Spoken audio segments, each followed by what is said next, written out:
Hey everyone, in today's video we're going to dive into a problem involving the construction of objects in C++.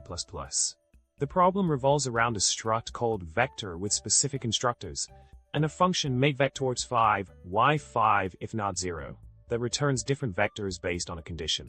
The main issue we're facing here is why the move constructor is being called instead of just constructing a single variable in memory when creating the objects A and B. Now, let's talk about the solution to this problem.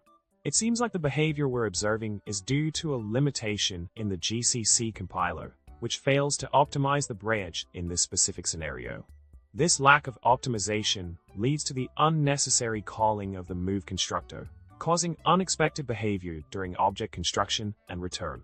In conclusion, we've explored a puzzling C++ problem related to object construction and optimization in the GCC compiler.